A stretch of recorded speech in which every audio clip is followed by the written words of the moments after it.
Let's talk a little bit more about real estate. We just caught up with the management of Prestige Estate. He said that at least in Bangalore there doesn't seem to be like a slowdown in terms of demand, but let's find out what's been happening in the rest of the country. We've got Arun Aggarwal. He's a real estate analyst at Religare Capital Markets. He's joining in right now. Arun, what's the sense overall in terms of the demand for the sector? I mean, looking at prices which are still not falling, I mean, does it look like there could be a cap on the demand? Hi, good morning first of all. Obviously that's there, the prices have gone up, and at the same point in time, the income growth obviously has not been great. So affordability is obviously hurting, and that has to have an impact on the volumes as far as the Western market is concerned. My sense is that, either we expect growth to pick up, which should lead demand, or there should be some kind of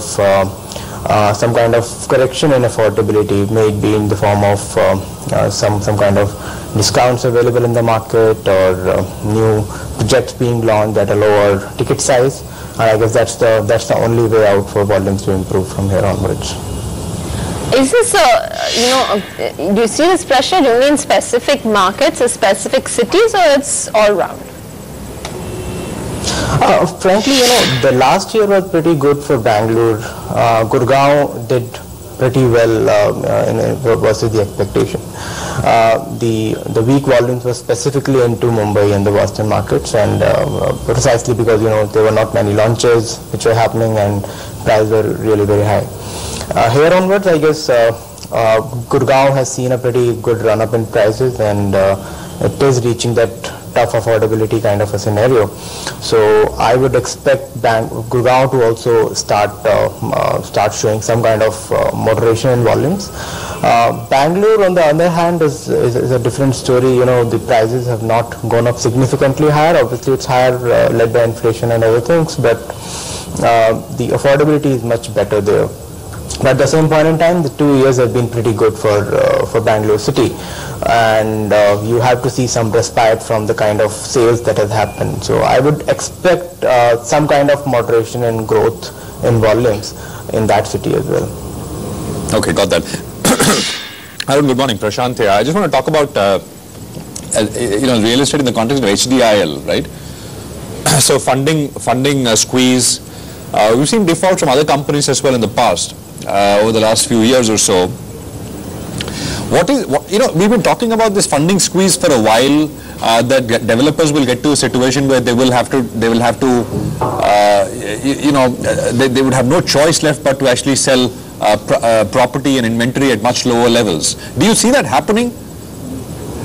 There is also the element of elections, right?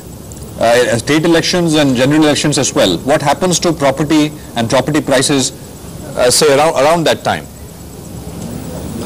Prashant, my sense is, as far as real estate prices is concerned and as far as sales is concerned, all these things are pretty highly linked to the kind of sentiments that's there for amongst the property investors. As of now, we have seen that for last 1.5 years, even while there was squeeze in liquidity from bank side, there was good enough demand for a property if it is available at slightly discount to a market price. So in effect, for last 1.5 years, we have seen developers getting bailed out by selling some part of their stock to the investors per se.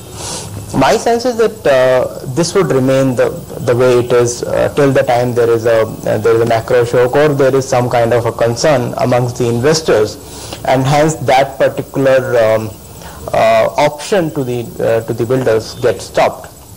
And that's the only way out where you can really expect property prices to come down on a wholesome basis. There can be pockets where you can talk about some resale prices getting lower, but on a broad-based market per se, I would say prices would correct only once you see some kind of deficit in investor sentiments as far as property is concerned. Let's take the example of central and southern Mumbai. Arun, what's your sense? Do you think there'll be wholesale price correction over the next 2 years? Not really. So the southern, you're talking about southern Mumbai, right? Yeah. Central. To a larger extent, I would say yes. Yeah.